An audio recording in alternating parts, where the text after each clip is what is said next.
It can be, for an autism parent, you hear these terms DTT, NET, and you see little videos about things, and a lot of times people don't identify, okay, this is what this is and this is what this is. But you've brought us some video to show exactly, so we can see what it looks like. Which one are we going to see first, DTT? Let's start with looking at DTT, and before we look at the videos, I'll just basically explain that DTT is a more structured teaching format, which you'll notice in the video. And then we'll look at the NET, and you'll notice that that's a little bit more loose, and then we'll kind of talk about how they're similar and different, and what the advantages and disadvantages are of each. Awesome. Okay. Love the topic. Okay, so right now we're going to look at what DTT looks like. Yeah. Okay, here it is. Knock. Awesome. Stomp feet. Good work. Clap hands. Good work. Knock. Yay! Look at that. Good job. Okay, wonderful. So we get to see that very precise. She says something, the child does something, she gives praise. She says something again, the child does it, gives praise, says something, the child does it, child gets the reward. Yeah, that's why it's called discrete trial, because every trial is discrete with a very specific beginning and a very specific end. Okay, I always think of discrete as not telling things, not gossiping, and so I'm like, oh, we're not gossiping while we're doing these trials. Right. So the start of the trial is when the instruction's presented, then the child engages in a response, and if they need assistance, then they're helped through the response to get it correct.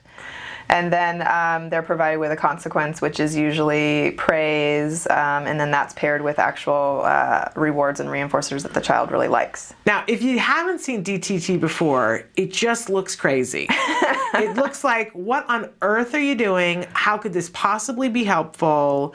Really, what are we doing? Are we just training robots? I mean, that was the thing that was said to me early on. Don't do ABA because it'll train your child to be a robot. And then you see DTT, and to a parent, it looks completely unnatural. I am now a huge fan of DTT because it was the way that we could begin to teach Jem so many things. Well, I have a funny story. When I was first starting out in this field, it was actually in 1995. I was 19 years old, and I was a sophomore in undergrad. And I was looking to do some sort of internship or something to get more familiarized with how we can use psychology out there in the real world. And I knew I didn't want to do, psychotherapy or something like that. So I ended up going and observing a session, and they were doing DTT with this little boy, and I got to sit there for 2 hours and watch a session, and I was like in complete awe of the situation because I saw him literally learn things on the spot in those 2 hours, and I was just in awe. I couldn't believe it. Yeah, and I do think, I remember when my mom came to watch Jem have therapy, she hadn't been around us right after he was diagnosed, and she came and she watched a session, and the first time they did something, she went, that is the craziest thing I've ever seen. But over a day, he had 2 sessions in that first day, and by the end of the day, she was calling everyone on her phone saying, you have got to know about this. This is the most amazing thing. You'll never guess what he learned today. And I saw him learn it. Right. I saw that, and she was so excited. That's so cool. And I do think, people need to know that very quickly, because when you eliminate all those other things, a child can very quickly get it. And it is addictive when you see a child get something. So basically with DTT, what it is that it's more of a tabletop, sitting there with, flashcards or not or whatever, but you're teaching at a table, and it's very structured and specific, and the child's in like learning mode. And they learn to learn, and they know when they're doing that they're learning. And they get ready for it too, because we try to make it fun, and there's lots of breaks and lots of fun rewarding reinforcers and all that kind of stuff. But it doesn't have to be at a table. It could be sitting down. You should probably move rooms. You should have lots of different people doing it, all of those kind of things too, just so that it doesn't get to the point where it is just robotic or rote, or they can only do things under very, very specific conditions, Absolutely. Now, something else, though, I was going to say the flip, but it's not the complete flip, but something a little different is NET. Yeah, let's watch that video. Okay, let's take a look at what this looks like. Blue paint, and pink paint, and yellow paint, white paint, and green paint, and red paint.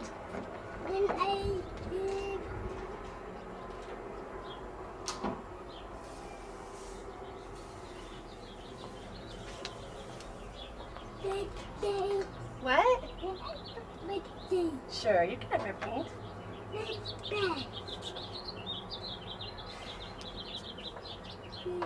you go. Here, do you want to use the brush? Say,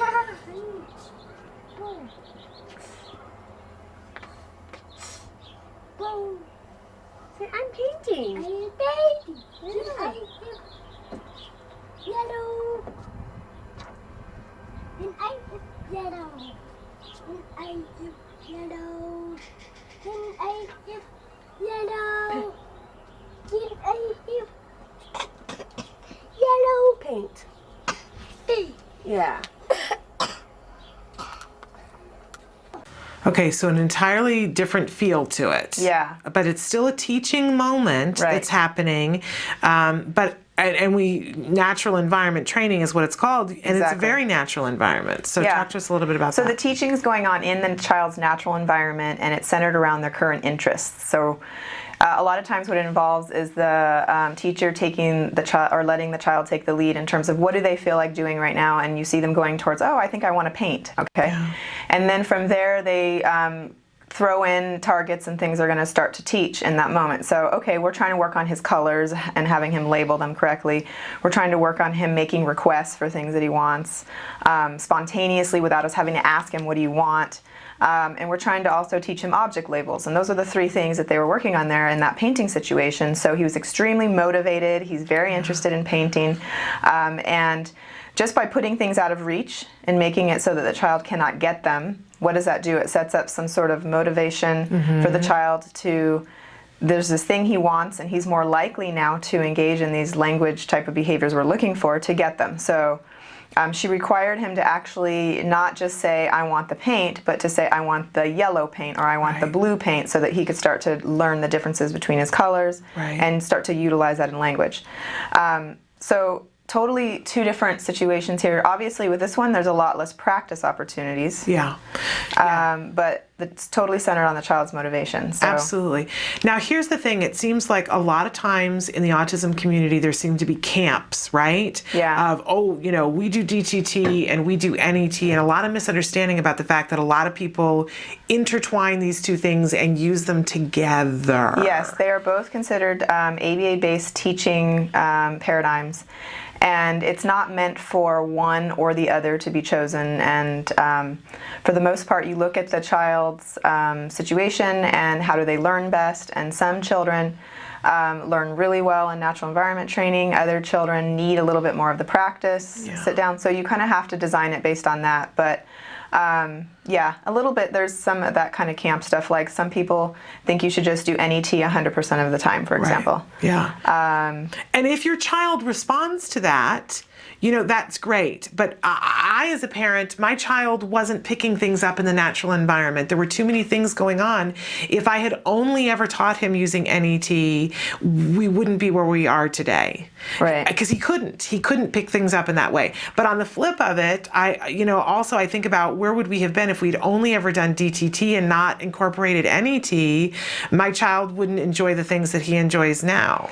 Well, and the thing that's interesting, if you think about it, with DTT and NET, they're very similar in terms of what they're doing using ABA. So in both situations, you're still doing the ABC model. Yes. I'm sure you talk about that all the time on the show. Yes, the antecedent, the behavior, the consequence. Yeah, there's no difference. Yeah. So it's still the ABC model. It's just how is it being presented? Is it being presented quickly, with fast pace, one after the other, and like not lots of distractions, and getting the child to focus and in a learning mode? Or is it using the ABC model kind of when you're out and about in the community, walking through the kitchen or whatever?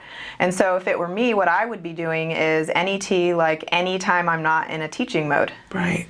So we should probably have certain teaching modes of the day that we sit down and do that kind of stuff, but any time other than that, so that you can get 24 hours around the clock intervention, you're doing NET.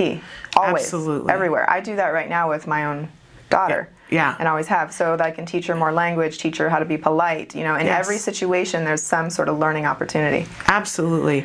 And exciting what can happen when you up the number of opportunities you give your child. Yeah, yeah. So absolutely thrilling to talk about these two things. And as a parent, though, if somebody is just starting out and maybe they have gone and taken a couple of the IBT trainings and they're using skills, for instance, and they look at a particular lesson, how do they decide what format do I teach this in? Yeah, that's difficult, and we don't actually dictate that in the skills program. Yeah. So I would say whenever you're teaching the child some sort of requesting behavior or something like that, NET is probably really good because we can do practice opportunities where we're sitting down and asking the child, what do you want? What do you want? And presenting options and stuff like that. That's something that they probably should be able to do. But they also need to be able to ask for it in the natural environment when they actually want it. And for some reason, sometimes that doesn't transfer over. Yeah. So, you know, any sort of thing where they can set up a motivation kind of situation or any sort of like adaptive skill, they should do it when it is time to brush the teeth in the morning and at night. But then, you know, throughout the day too, maybe they'll sit down and do a little discrete trial and practice it with multiple opportunities. So it's just going to depend on the skill, you know. Also, let's say you're getting at a more advanced skill.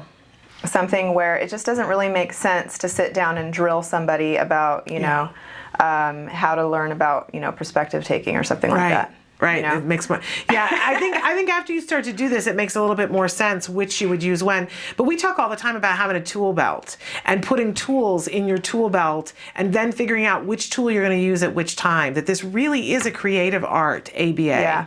And our children are creative and they deserve our creativity with it. So if you can think of these two things, DTT and NET, as things in your tool belt, is that an appropriate thing to think of? Oh yeah, definitely. Okay. I would never, you know, take the position of you should try to use DTT or NET or there's one that's better than the other or something like that. It's not. Because probably with each individual child, there are moments when one or the other, in different circumstances, would be what's appropriate. Yeah, the other thing is, I mean, look at the age of the child. Yeah. If you have, like, these days, we're starting to do some stuff with little babies that we know are at-risk siblings. And because they're at risk, we're getting in there right away and working with them, but they're not going to be able to sit down at a table and do Well, you know, I'm glad you brought trials. that up because a lot of times, and I remember when I first heard about ABA and I tried to, and this was, you know, in the dark ages when there weren't as many videos as that are online now, but I remember going to see a video and I saw a child sitting at a table and learning and I thought, well, you know, that excludes us right now because my child can't sit in a chair. You know, I mean, that's where we were. I was like, you know, how in the heck did they get the child to sit in the chair? If I could do that, folks, we'd be okay, right? Yeah, so it's shaped over time, and it starts in small doses and stuff like that. But the younger the child, they're going to need a lot more breaks. Yeah. And stuff like that. So NET is really great to use with them. And I would tell you honestly that when they came in and started working with my son for the first 3 months, it was all NET. And they played with him and it was all NET and they made huge progress and they got rapport, and when that 3 months was over, for the first time they sat him down at the table and my child flew. The things that he learned in the 3 months after that, earth-shattering. And all those people were now very reinforcing to him because they played with him and developed this rapport. And he was ready. And my kid, who I said, "How are you going to get him to sit in a chair? Good luck with that, folks." And he sat right in that chair. I remember the day that Peter Farrig, we got the table set up, and Peter Farrig said, "Okay, buddy, sit in the chair." My child sat there, and he was like, "Peter, what are we going to do? What are we going to do today?" Right. And amazing. Yeah. And the rest of that year, that's a year that I look back and think, life-changing year. Right. Well, absolutely amazing. And if people have more questions about DTT and NET, they can write in. Yes. You'll be back with us next Friday. In fact, I would be happy to share some PowerPoint slides that I have that go into a little more detail about what the differences are between them in terms of the teaching arrangement, what the antecedents, the behaviors, and the consequences look like, because there are some differences. Okay. As well as very specific advantages and disadvantages. So anyone interested in that, we can get them a copy of a few slides from PowerPoint. But these are powerful, powerful tools to help change what's happening in terms of how your child's learning.